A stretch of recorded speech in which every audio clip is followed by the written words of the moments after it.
Oh my gosh. Winston is being the cutest little playful puppy. Oh, no. Now he's out of control on this couch He's right here. upside You down right can't now. see him on camera, but You can see he one is back foot right he's out of here. control, this little It's his puppy. little back foot. Oh my God. Yeah, that's his foot down there if you're watching the video. Oh, okay. Well, hello. Hello. Hi. Oh no. Oh no. How are you doing? I'm being attacked by a cute little puppy right now. He's puppying around pretty He's good right now. puppying There's no way around. around it. I'm doing pretty well. Oh my goodness. So this week was supposed to be like my lighter week in terms of streaming. It, Aha. it was. Technically, I did stream less than I usually do, but For then, summer. yeah, because summer's over. But then, well, because now my initial schedule is going to be shifting anyway. Right. So also like scheduling for actual classes is it's going places. So Yes, it is. there's the possibility that this fall is going to be a bit chaotic, but it'll be fun. It'll be fun on the weekends and whatever stuff that TBD announced, or TBA for TBD announced. TBD announced. Yeah, so there's been a lot of indie games being featured this week for Hmm. tiny teams, and then there's actually another announced group of indie publishers that came together and they made this thing called the indie houses, and so they're also having like a feature. So I've been playing demos. Jeff has also been playing some games, Yeah, we played checking 4 them out. yesterday. We played four. Yeah, it was a lot of Well, fun. between the two of us. Yeah. Hmm. Yeah.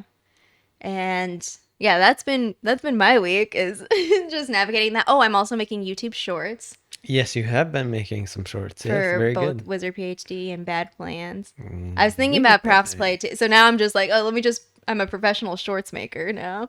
That's my goal in life, is to make shorts. Yep, um it's a good goal. yeah. That's my week. How's your week going? Pretty standard, yeah, just plodding along. Mhm. Yesterday was fun playing all those games and making chicken wing dip. Mhm. And then we had the We Make Bad Plans after show where we played garlic It's phone. not garlic, it's Gartic Gartic. phone. Gartic My phone. For mistake. My mistake. those of you who don't know, Gartic phone is a fun party game that you play online with friends, where it's like a mixture of telephone and Pictionary. Hmm. So it starts off where everyone writes a sentence or a phrase, and then those get like passed on, and then you get someone else's written phrase, and then you have to draw it, and then those get passed on, so it makes a chain of like it goes through Sentence each drawing, sentence person. drawing, Yeah. sentence drawing. And so Yeah. then it at the end it gives you a like what it looked like from start to finish. So you start with something and then you end up usually with something completely different because it's telephone. Yeah, if people want to check it out, there is the VOD right now of Yes. our game from last night Yeah. on We Make Bad Plans. And Yeah. you'll see my screen the whole time. Yeah, Jeff's screen was the live drawing. And I I thought it was am, great. of course, the best I drawer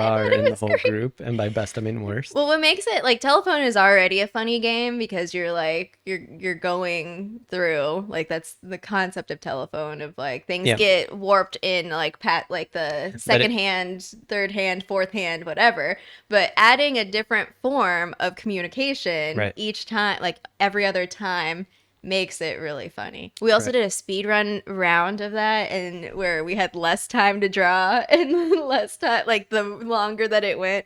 That was hilarious. Yeah, it was. Lots of fun. Okay. We should get into it because this is a This super is, long yeah, I chapter. said to Jeff earlier, I was like, oh, J.K. Rowling just like last chapter was the shortest chapter of the entire series with 7.5 pages, whatever. This is like, I don't know, all of the pages went into this chapter instead. Yeah. I'm ready. One's ready? Mine's ready. Okay, turn to page 386, Hermione's Secret. Today's lesson is called The Ghosts of Our Fathers. A synopsis. It's long. The chapter begins with Harry coming to consciousness in the hospital wing, overhearing Snape and Minister Fudge discussing the events of the evening. Madame Pomfrey notices Harry and Hermione awake and resumes their active care, but Harry urgently shares the true story of the night with the minister, who dismisses him for Snape's version. Dumbledore arrives and dismisses the other adults. I said Get out. dismisses twice, insisting on talking to Harry and Hermione alone. Dumbledore has heard out Sirius Black, and his story is the same as Harry and Hermione. But Dumbledore knows it won't stand up to scrutiny. Instead, they must act instead of tell, and he instructs Hermione on 3 turns, the location of Sirius Black, and that they might save more than one innocent life. He then leaves unceremoniously. Hermione pulls out her time turner and uses it on herself and Harry. They go 3 hours into the past and relive the night from another perspective. They save Buckbeak, watch the events at the Whomping Willow, and prepare to save Sirius. Harry fights with his hope to see his father, who he believes conjured the Patronus that saved them.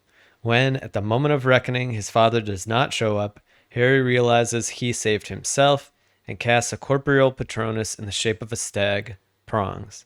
They then fly up to Sirius, who flies away on Buckbeak. Sorry, I skimmed through and I saw some of your notes. So I would like to start with chocolate, though. Yeah. Okay. So, okay, though we've seen the chocolate before with Lupin gives Harry chocolate, right? Yes. I don't think he well, I'm going to explain some science, I guess, that Okay. I wrote down words that, you know, how like lots of things, even my medication, sometimes I struggle with pronouncing because I'm just like, yeah, there's a Yeah, lot of letters here. there is. And I know that it has to do with like, you know, chemistry. Like often you have similar like little parts of the full word that is whatever, it doesn't matter. So chocolate helps with Dementors. Actually, I looked up in the Wizarding World, and the 2 things that it said was like, yeah, chocolate helps with Dementors for witches and wizards, but also for Muggles with depression. And so then, I mean, it really didn't say anything. It didn't go into science. And then I went on a different website, and it was talking about why is this a thing? It's a real thing. It's a real phenomenon that happened. Well, phenomenon in the sense of there is actual science that's happening when you eat chocolate. It contains tryptophan, an amino acid that is used by the brain to create serotonin. I believe that tryptophan is also the amino acid that is associated with turkey. I thought so, but I Thanksgiving. didn't look it up. I thought it maybe. I think so. If you know if that is true, let us know. Which does give me serotonin, well, and I do because take a nap. okay, so the serotonin is the neurotransmitter that makes you feel happy. So when you get serotonin boost, like that's from, you know, I imagine like that's the same thing that happens when you exercise and it releases serotonin. I don't know. I don't know much about chemical reactions in your body, but I'm Yes. just reporting what I've learned. There's also another chemical called phenylethylamine.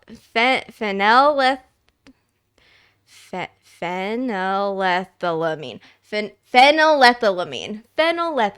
There we go. This is the longest. I don't know if you can see this on my screen. It's like the longest word ever, and I had to type out like the phonetic of how I'm supposed to say it. But anyway, this chemical is released as you fall in love and acts as an antidepressant when combined with dopamine. So, do you think that chocolate is an ingredient in love potions? Ooh, I never thought about that. Chocolate Wow. flavored love potion. Hence Valentine's Day. Yeah, that's where the commercial holiday came into play. No, and then there's also one more, theobromine, Okay. and it's released when you get high, and is a major ingredient in chocolate that helps you get that cheerful, euphoric place. Get to that cheerful, euphoric place. All Very of nice. those chemical things are in chocolate, basically, is what I learned. Yeah. And so that helps you get happy. Though Good rule of thumb: there are chemical things in everything that because chemistry is the building. that is true. Okay, well, but those 3 things It's very interesting. Yeah. go into they make a I always thought food trifecta. science would be really, really interesting to be as a profession. Yeah, well, I imagine like because every time I go to my rheumatologist, there's like a sign on the door, and it's like we offer services for you to get with a nutritionist, and I'm Dietary like, yeah, stuff. yeah, Mm-hmm. and I'm like, Mm-hmm. that's interesting. I I bet eat more greens. Yeah, I never follow up on it, but part of their jobs, especially working in rheumatology, is I think that they work together and look at the blood, like the lab work, and like because that's when I go to my nephrologist. Hmm. So like one time I went and he was like, "Oh, your oh my gosh, what is the thing that banana potassium? Your potassium is low." And so Yeah. like we talked about bananas, we talked about avocados, and then we also talked about supplements. But for me, and I think for a lot of other people, like diet is probably better than to. I mean, I take a handful of pills every morning. Like I don't want to take another pill. I don't want to take another supplement. Yeah. But Yeah. like That was his suggestion too, of like start with right, right. diet and Start see with if the you can get diet it and see back. how it goes. But And it yeah, worked. Your discipline on eating bananas is very high. it is. Yeah, Yeah. because you don't really like them that much. I mean, avocados any chance I can get You to. love Put avocados. avocado on Yeah, everything. I am the yeah, avocado toast yeah, person. yeah, Like I yeah, will eat. yeah, yeah. Actually, I'll just straight up It was eat an. guacamole. I used to. I think when we lived in Tucson, I used to. I saw because I don't know. I think that was when all these maybe it was just my curated feed. All these avocado things started popping up, and so what it was just like literally just eat half of an avocado and put like sriracha, drizzle it with sriracha, and like I would put fajita Salt. seasoning on it, Yeah, you love and fajitas. I just straight up eat it. I don't do that anymore. I try No, to you don't. variety my food. Just in guacamole a Yeah, little yeah, bit. yeah. Yeah, Oh, it is in Turkey. We have the confirmation that is very nice. Yeah, that's good stuff on chocolate, and like I wonder the extent to which it was intentional, or if she yeah. was just like, oh, maybe like chocolate, like a mood booster, I don't know, who knows. Right, right. Because it could be just the like, Could it be oh, just her personal chocolate just experience with it yeah, and be like, oh, chocolate I just like makes to me eat feel better. chocolate, right, Well, right, there's that kind of like when I'm down. the oh, what is I don't know what the word is. Like the imagery of like if you're really sad after a breakup and you're just Yeah, eating a carton of stereotypically, ice yeah. cream or whatever. Like it's always in sitcoms and It's usually whatever. chocolate. Yeah. That's great. Yeah. And I think that we wrote some of the same quotes Okay, for what did you write? Dumbledore. My first quote that I wrote. So basically, what happens is that we realize that Harry is waking up and he's in the hospital wing. Hermione's there, and they're overhearing a conversation between Fudge and Snape. Yes. Okay. And so then Dumbledore just comes, Dumbledore just comes in as he does. And he's basically like, calming people down and being like, this is what we're doing. And Snape and he just actually wants to talk to Harry and Hermione. And Snape is like, blah, blah, blah, like you don't believe Sirius, all this stuff. And then Snape is just trying to remind Dumbledore that Sirius was capable of murder at 16 years old, almost killed him, blah, blah, blah, all this stuff. And Dumbledore says, my memory is as good as it ever was, Severus. And I read that and I was like, Yeah. Back up. ooh. Back up, dude. But then I think we wrote the same second quote. Um, Sorry, I don't know if you wanted to scroll down on yours No, or I don't have okay. the mouse, so. Oh, But what my is? bad. It's fine. I Which have one no is it? power to make other men see the truth, is what. Yeah, I like that quote. It's kind of. It's not like a particularly like exclaimed quote. It's not like it's like Yeah. because sometimes she does that where like you have a character isolated in a quote, so they say one thing and then there's Hmm. some description. Because I think it's part of a longer series of sentences, and yeah, I just really like that quote. I don't know, it was very Well, interesting. yeah. So my reaction to that was like, well, because Dumbledore often has these like broader philosophical, like what I would call Lynette's working theories of the world sort of Mm, thing, where it's like, okay, this is a truth, like a broader truth of like how I understand the world right now, and what my immediate reaction, probably because I'm in the midst of like planning for teaching a semester, but just this idea of like, um, just making people do something. Like, you can't just make someone do someone think You something, can, but believe it's an something. unforgivable curse. It's not It's interesting too because there's the layers to it, right? Because he's saying this to Snape, right? yeah. Which is like it just speaks on so many levels Yeah. because it's like he knows there's nothing he can say to Snape that's going to change his mind in this moment, so he has to just dismiss him. Yeah. He has to just say like, you got to get out of here. Yep. And in the same way, like he knows Harry can't convince him, like that. What does it Yeah. mean to have somebody's mind made up? And I feel like there's also a sense for me for Dumbledore of like he has a very good finger on the pulse of like the time that it would take to convince somebody of something. Well, yeah, because he's also like, there's no time, like, especially when he gets to Harry and Hermione, he's like, It's shut up, don't talk the whole anymore. this chapter is probably the chapter where I fall in love with Dumbledore because of his, and I have questions about what's going on Yeah. that you may have noticed, like, but his seeming willingness to just, he's Sherlock Holmes. He appears to me in this chapter to be Sherlock Holmes, meaning like, how is it possible that he has put all of these things together? And I'm wondering if you Yeah. saw my deeper question about this. Yes. But like, I think to start is to say like, how does Dumbledore put this all together? To me, there are three potential clues if we assume like Dumbledore's just having a regular run-of-the-mill day. The Just a first regular is Dumbledore like day. he witnesses Buckbeak being gone. Okay, so that's a weird thing, right? So like he's in there, they're signing the papers. So take this I see. Okay, sign, you're talking about like just once Dumbledore's they, night. How is it that he arrives in the hospital wing with this plan? yeah. Well, okay, yeah.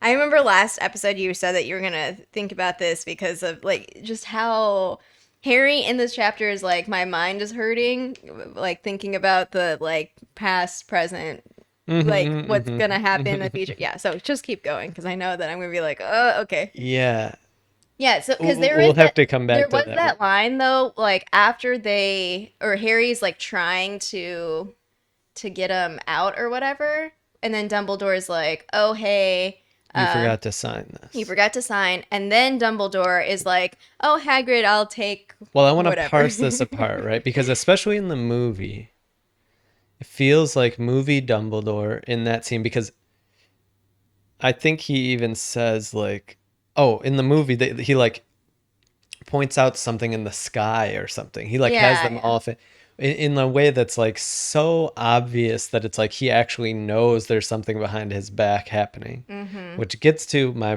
final point later. But let's say it's just normal life. Let's say it's just So Dumbledore. like he Yep. witnesses Coincidence. Buckbeak's disappearance Uh-huh. like within a minute. Yep. So he's like, well, that's fortuitous, but he didn't do it.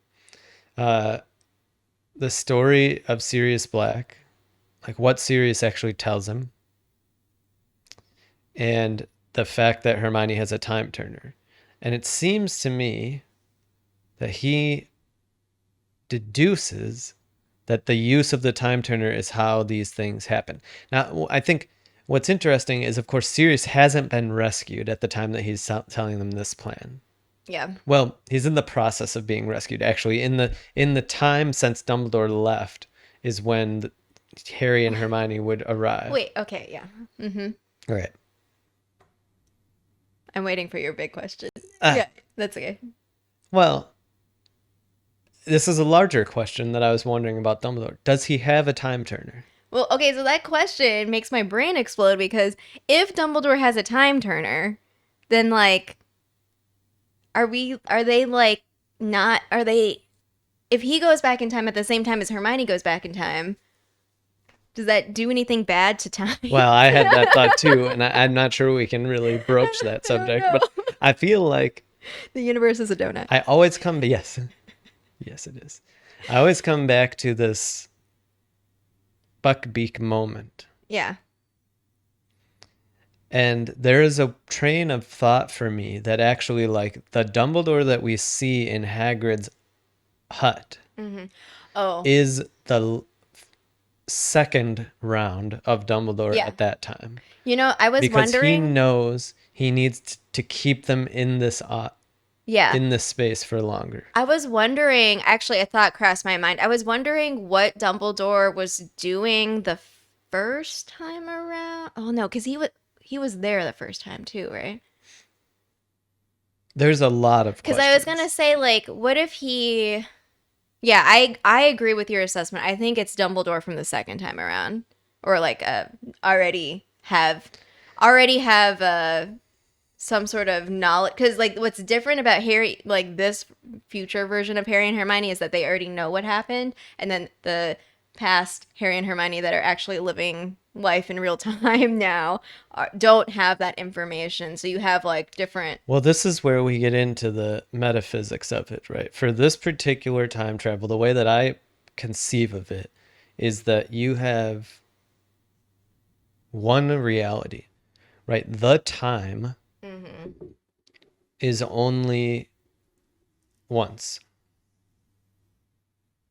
So there was never a time where, because otherwise Harry and Hermione would die, there was never a time in which Harry hadn't already used the time turner with Hermione to have two simultaneous Harrys. So in this more permanent sense, there's only one timeline. There's only one Wait, 7 right, p.m. right, to right. 10 So p.m. in the chapter where, because the movie plays out differently, it's like Hermione throws the stone at the thing and all Hmm. that, and like because To it distract him. replays where I don't know if it's her who sees the stone in the first time around, because like the Yes. camera kind of Well, it draws your hits her in the attention to head that, or or whatever. I don't know. But they hear the like chopping. So in the book, though, I think the same thing happened because I remember reacting and being like, the way that it was phrased. I have to go back and look at my notes. The way it was phrased, it was like Buckbeak seemed to be, or appeared to have been, because you wrote it in your description or something like that, where it was very vague, but it was a similar thing of like, the assumption was like you Escape. heard the thing and then it was dead. You heard Hagrid sob, blah blah blah, all that. Well, okay, yes. But one of the important things is that for the user of the time turner, there Mm-hmm. is a first and second pass, right? That the relative for them, they're they also experience time in one continuous flow. So even though they go back in time, to them it is still after, right? Because Harry grapples with this as he's dealing with it. That the events are simultaneous, but he has the knowledge of the first Harry, and the first Harry doesn't have the knowledge of the second Harry. Right? So like even though Yeah. there's only one 7 p.m. to 10 p.m. stretch in which both So then what Harrys and happens? Hermione's Does are zipping around, does time stop then when you change it? Does it just like truncate it and it's like, okay, this is well, the this this is the is difficulty of yeah, this is the like, difficulty. In other words, like, because Lost deals with this as well. uh-huh. This always happened. Yeah, because I mean Buckbeak died and now Buckbeak is not dead. Like that is Right. that is a not like this always happened. This is a change. But the important thing that they kept emphasizing over and over is that you can't you can't break it where the other version, the past version of yourself sees like a future version or Well, something like that that. whole Like, stuff of that whole scenario is so exposes the difficulty of doing time travel with any type of fidelity, yeah. because Hermione voices that not only do like past selves kill future selves, but sometimes past selves die. But this is not possible. Under these circumstances, for me, the way that I envision time travel working here in this universe, like, you can't have ever the first round of Harry could never die. It's not possible, because if they died, they would never have been able to turn the time turner in the future to go back. So the he has to have been saved. So he can't be killed by the future self. The future self could be killed by the past self, 100%. 100% that's possible, because it's a straight line for Harry. Harry's experience is a straight line. The events where he's in the Shrieking Shack, all of that Mm-hmm. happened before for Harry, the events of this chapter. All of that happened before. For Harry. Get it? No, Yes. Get it? no, I Yes. don't. I don't like thinking about this. All right, I'm But ready to move on. well, no, I have a whole chunk of time turner stuff. Okay. So actually, this time turner conversation or this actual post on Wizarding World, and it's also in previous writings or like other Oh, writings of J.K. I Rowling. had a final thing that I'd like to say because I was thinking about a metaphor or like a way of envisioning it, right? So imagine that Harry's timeline is actually a piece of string. Mm-hmm. And so it goes just one direction from this end to this end. Mm-hmm. And then you take this middle bit, right? Mm-hmm. And you take it and you kind of fold a bit onto it. You can still follow the string, right? Harry's time experience just follows the string along from one end of the string along the string unbroken to the next. But it folds over so that two bits of the string are in the same kind of space. Uh-huh. Right. Yes, Right. but Right. But It's a you paradox. still change something. Yes. You still change something, but it does, yeah. So the future hasn't happened for the first round yet. So that's why when it changes, then they just come along for the ride on this like new, it's like the string changes color and it's like, oh, you were a red string and then like something changed and then you became a Right. blue string and everyone So else is coming here's along. another thing. When they turn the time turner, Mm-hmm. if Harry is involved in any way, Harry or Hermione is involved in any way in saving Harry and Hermione and Sirius Black, then they can't fail. It's impossible for them to fail because it already happened. The only event that seems it from our perspective to not be to be possible to fail is saving Sirius. Yeah, because then that you're picking back up to where now you're back on the. Because first Harry isn't involved with saving Sirius at the tower. He's unconscious in the hospital wing. So there's a whole thing about time turners on the Wizarding World, and I actually talked about this in my first video where I accused Gareth Greengrass of starting the calamity in Wizards Unite. And so I read this, and this was to me the answer that I was like, "This is it." I don't know how, who, why, what. I don't know any of the details, but this to me feels like okay, time is involved with the calamity. Now I don't know. Pensive, time turner, combine all the magical objects. Who knows? But there is a guy. I don't remember if I've talked about this person before. I feel like I have, but it might have been in the other video. But Saul Croker spent his entire career in the Department of Mystery studying time magic. And as he is quoted saying, as our investigations currently stand, the longest period that may be relived without the possibility of serious harm to the traveler or to time itself is 5 hours, around 5 hours. So they, in the Department of Mysteries, created these like the time turner, basically. It's like a single hour as like a click. And so that's why Dumbledore's like, oh, click 3 times. That's 3 hours. I wonder if there's like a mechanism that like stops it from going past 5 hours, like a safety, because that would be ideal instead of someone being like, woo! Like I could see a kid playing with it or something like that. But all attempts to travel back further than a few hours have resulted in catastrophic harm. All experiments supposedly regarding time and time turners in the Department of Mysteries have been abandoned since 1899, which actually seems dangerous. Like if you like, because if you have products out there and you stop researching it, like shouldn't you keep studying? I don't know, but they deemed it unsafe because Eloise Mintumble became trapped for 5 days in the year 1402. She was just stuck in time in like the past and didn't come back. Um, and her body aged 5 centuries. She died. Yeah, and not only that, but her travel back in time and being stuck Body in time aged 5 centuries. when it returned to the present and she died, yeah. doesn't make any sense to me, but okay. I don't know. I don't know how things work. Well, because maybe it's because she was trapped 400 years in the past or whatever, or what would it be, 300 or whatever, and then because it was for 5 days, I don't know, no idea. No idea how that makes any sense. But consequences were that there was a great disturbance to the life paths of all those that she met, changing the course of their lives so dramatically. No fewer than 25 of their descendants vanished in the present. They disappeared, became unborn. Well, this is really interesting, right? Because this is also cursed child territory. Mm-hmm. And to me, what we have now is actually two different ways of formulating time travel.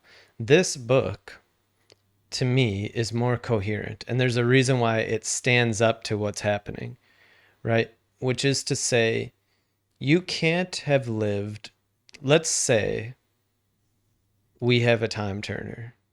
Okay. Some event happens, right? Like we literally see, say, like a lightning strike a tree. Okay. Well, if we go back in time, there's nothing we can do to prevent the lightning from striking the tree. But I'll put it a different way.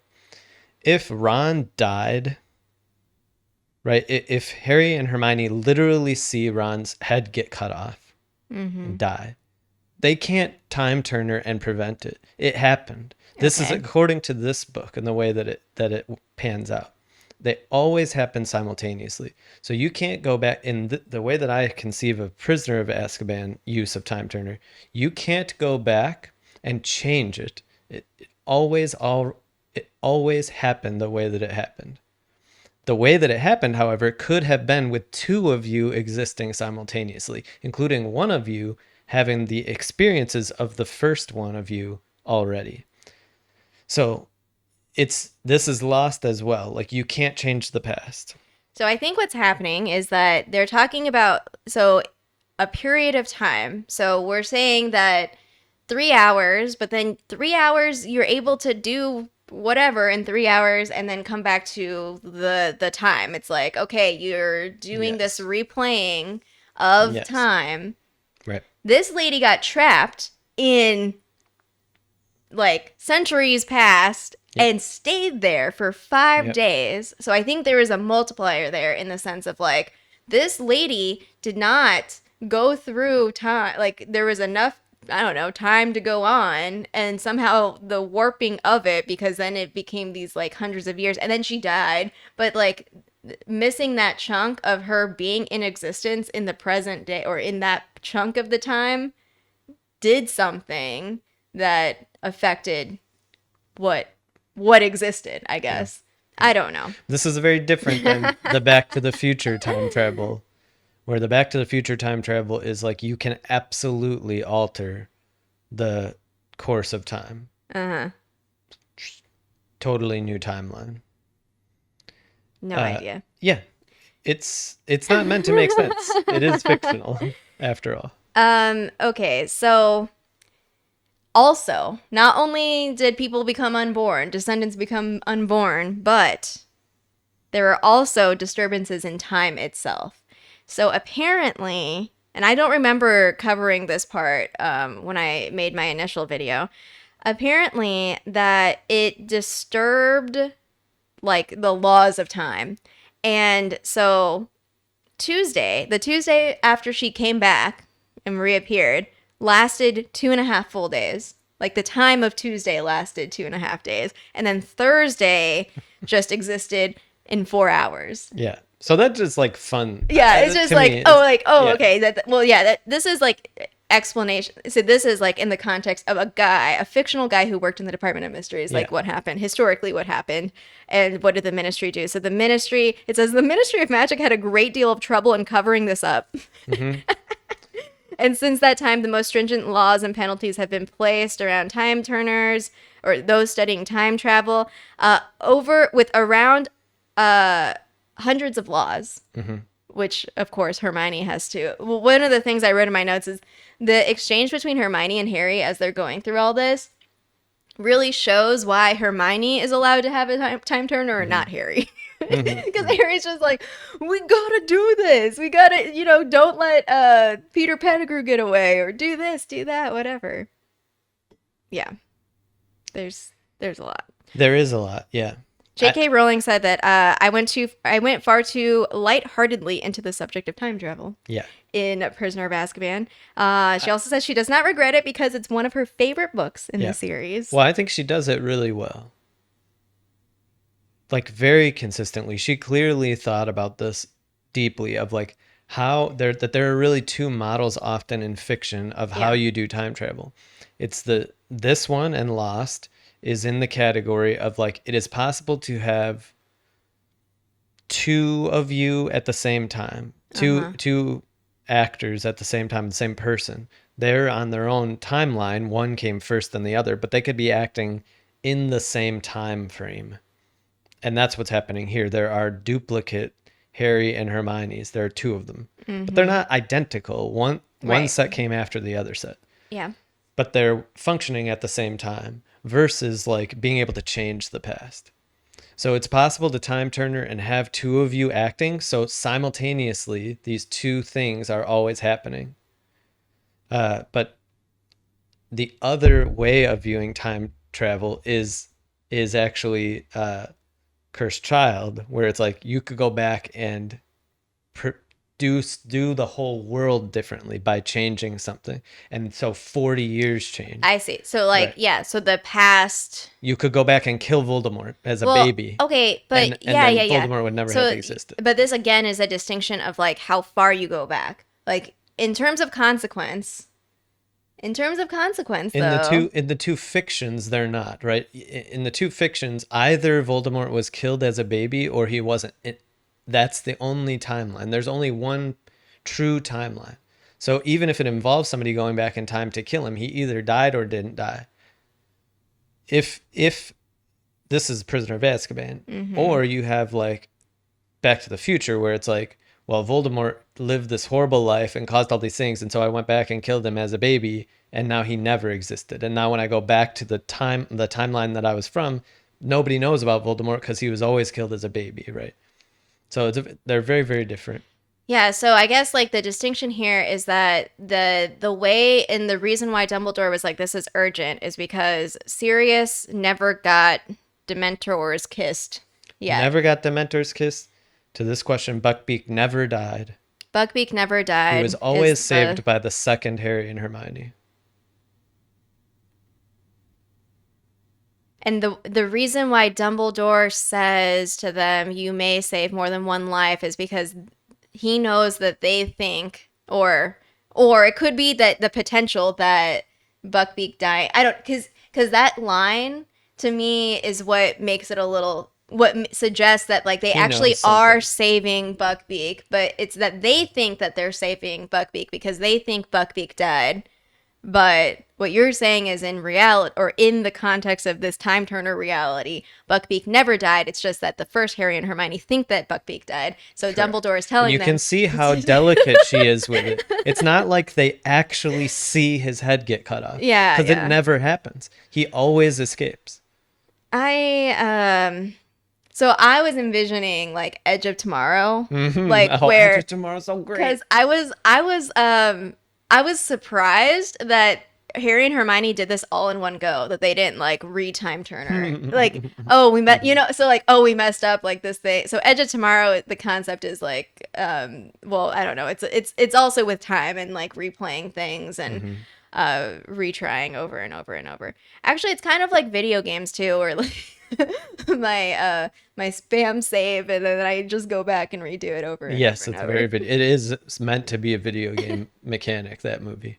What I'll just say one last thing about what J.K. Rowling said. So if wizards could go back and undo problems, where are my future plots? And so that's like, I think the biggest struggle of like, if you're introducing this new magical but also like fundamental thing where people and things can change. I have no doubt that influenced her line in the 5th book of like, all of them were destroyed. Yeah. So it says, I solved the problem to my own satisfaction in stages. First, I had Dumbledore and Hermione emphasize how dangerous it would be to be seen in the past, to remind the reader there may be unforeseen and dangerous consequences.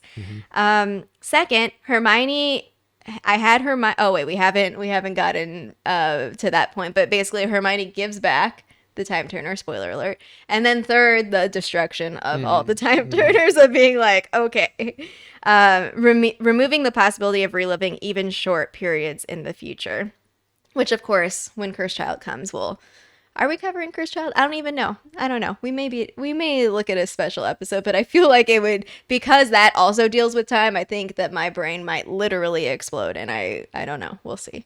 We'll see. Yeah. I mean, I could talk about this forever. I know, I love yeah. this topic. So, Dumbledore, though, like, Harry has, like, one of those glass-shattering moments where he realizes Dumbledore doesn't have all the answers. Right. Like, he has this moment, and I don't know, it just stuck out to me because he was just like, oh, wait, Dumbledore needs to know what's going on. And what's funny is that Dumbledore actually does have somewhat of a solution, or this again, with the cryptic, this whole book, I guess the whole series, everyone just talks cryptically and is like, well, no one knows really what's going on here. No. But I love how Dumbledore's all like, good luck, have fun, turning back time. Bye. Yeah. Oh, it could have gone so bad though. Like, what if they went back and didn't figure out like what to do? They could have been doing other things, and I don't know. Yeah.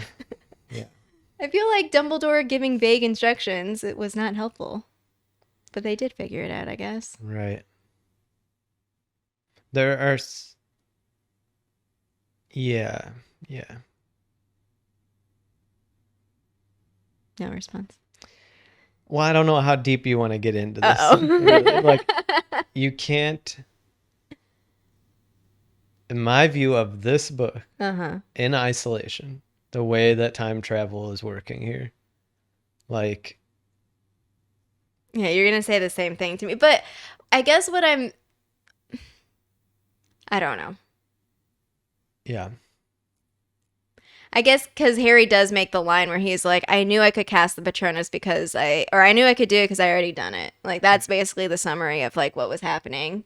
Right. And I will just say though, again, if I'm Harry Potter, I know that I live in a magical world. And then I learn that you can travel through time. I just, like, he just I mean, I guess, I don't know. Maybe I'm just too, like, This is not the in this. I'm ultimate like, of why anything that I write will never involve time travel of this kind. Mm-hmm. Any type of time travel that is corporeal, meaning like that they are literal actors in the universe. Yeah. I like to play with like historical time travel where you're essentially like a non-actor, which is the pensive, right? You can go back in time in the pensive, but you can't interact with the memory. It's just a memory. I wrote down something about the pensive actually because I was thinking about, so not only like that you can travel back through time, but Harry describes his experience as being so strange to him because he's like watching himself. And I was thinking about it. Yeah, I was thinking about it. I was like, but it's like a video, but you're like in it, like you can actually interact. And then I was like, well, maybe it's like a very, very advanced VR movie where you're doing that. But then I was like, but they have pensive memories where you're like in it also, but not, you can't affect anything, I guess is like the safety of being in a memory. Let me take one more foray at this. Okay. So my read of this chapter is the way time travel is working here. Imagine this scenario. Okay. That the second Harry and Hermione, like the time turner version. We should give them different names. Yeah, H2 Larry and H2. I was thinking like Larry and... So let's say like... Hermione. List out the things that they do, right? So they save Buckbeak. Okay. They like move Buckbeak around to... Yeah, I guess they don't do much. Well, yeah, but... Because they're sitting around for hours, actually. It's kind of like... Then Harry does the thing with the Patronus. Yeah. And they fly up to Sirius and save him. Uh-huh. Right, so Buckbeak saves Sirius. Now imagine this. Imagine two other people in the world that didn't time travel. Yeah. just do those things, right? For no reason, but they just do. They live out those experiences exactly. So they save Buckbeak. They stand around for a while. They watch all the stuff at the tree. They see Hagrid stumble by. They cast the Patronus. They fly up. They save Sirius, right? That's perfectly reasonable. It doesn't involve any time travel. Like if it just coincidentally two people did these actions, all of it is logically consistent, right? Like there's no issue there. It just is the way things happen. The H1 and H1, the first Harry and Hermione H1 and just H1. live their life, right? They just Yeah, live their yeah. life. They Yes. wake up in the hospital room. They were saved by these two randos. Two randos. Two randos just do these Yeah. things. That's the difference. But That is what is happening in time travel where you can't change the past. but those H1 and H1s at some point have met up with Dumbledore. Do they then become H2H2? Because like there has to be a certain point where those H's don't. Well, this is where the time travel comes in. So the trickiness of the whole situation, like if we completely divorce them in the sense that like, let's say there is no time travel and Harry and Hermione just wake up and they're alive. Mm-hmm. And there's no explanation for how they lived. It was just two random strangers. Maybe it was actually James's ghost. But those two H2s had to go back to the hospital wing. In the time travel, yes. But I'm saying, like, if there was no time travel, you could have Yeah. exactly the events of this book, Yeah. with the exception of this chapter. Except I felt so sad two other when people. Harry, like, for a second thought that his dad was secretly alive. Yeah, it's oh so my sad. god! Are you kidding me? I was just like, because he was like, Peter Pettigrew faked his death. Like, Yeah. what if? And I'm like, oh my god, Harry, no! And he's like, oh, and I seen pictures of him when Oh he my was younger. Like, God. this is how he looks. No. Yeah, I felt It's so you. sad. Yeah, I felt so bad for Harry. yeah, it's a lot. Yeah. Aw. But I think he's off that train because he realized he's like, oh, okay, I guess it's me. Yeah, It's me. Because I don't want him to hold on to that and then to be like searching for his like secretly alive father. Like that would be the worst. right. But okay, Harry's fine. That's a great way of putting it. Like, what if man. James Potter was actually alive and did all these things? Yeah. Saved Buckbeak, saved Harry, saved Sirius. Then there's no logical inconsistencies. There's no time travel involved at all. If like that was the explanation that James actually was alive. I mean, we'd have to have other answers, like why is he still alive? But like as far as the events, they're all perfectly reasonable if it's just another person existing at the same time doing completely independent actions. Yeah. Mhm. Don't do it again though. No time. Well, I mean, Cursed Child Don't goes do it completely again. off the deep end, right? Because it's like Yeah. the opposite of that, where you go back and you fundamentally 'cause- shift. So the that is whole more like world. they're playing around, and it's like, whoa, this thing is like, no one, like, actually, no one should have this, whatever this thing is. Like, Right. kill it all. Right. All right. Well, that's all that I really had. I had like a whole chunk about Time Turner. That was Oh, basically it. That's the point of the chapter. I mean, yeah, it's a crazy chapter. So much happens. Mm-hmm. I mean, it's like so much. And the foreshadowing, yet again, is brilliant. With these little nuggets in all these chapters of like Hermione being tired and Hermione being in one Yeah. space and then a different space. And like, how is Yeah. she signed up for these classes they run at the same time? I didn't realize, like, I guess this makes sense though. Like, it took so long to like actually get that. I kept like, I don't know, for the last several episodes being like, we still have a thread we have not uncovered Right, yet. it does. But it's the same as All Ginny the in other, the second one. where I'm yeah, like, all the there's other all books. these little Yep, nuggets. Yep. And you just kind of eat them up and don't dismiss them like, oh, Like, you know, okay. whatever. Yep. Ginny's, a new student having her Ginny's time. just Ginny And then all of a sudden it's like, oh yeah, I You're got like, this diary. oh, It was yeah. me with the diary all this along. whole time. Yeah. Yeah. It's really, she is so good at that, J.K. Yeah. Rowling. I mean, really good. She is such a good mystery writer. It's wild. She's so good at writing mysteries. Most people don't even realize that these books are mysteries. They are mysteries. They are yeah. written in the genre of mystery. Yeah. I mean, of course, also fantasy, but there's so much influence of mystery. The whole Yeah. The books, structure of it. most is- of them are set up as mysteries Oh, because the dear. next one will be too. Like, how did Harry get his name put into the Goblet of Fire? And you have all Harry. these things that happen, and then Did you you put your finally mouth get over? the reveal. Yeah, it's brilliant. I mean, she's so good at it. It's unbelievable. Did you put your name in the Goblet of Fire? Yeah, we only have a few more Calmly. chapters left. I know, A it's few very more, exciting. A few more. Yeah. Are you ready? I'm ready. I I'm gotta ready. get my wand. Where did I put Oh, it? where's the wand? The It's wand is not behind ready. Is it Winnie. ready? Winnie has the elder wand. Until Till next next time, time, wand's wand's ready. ready.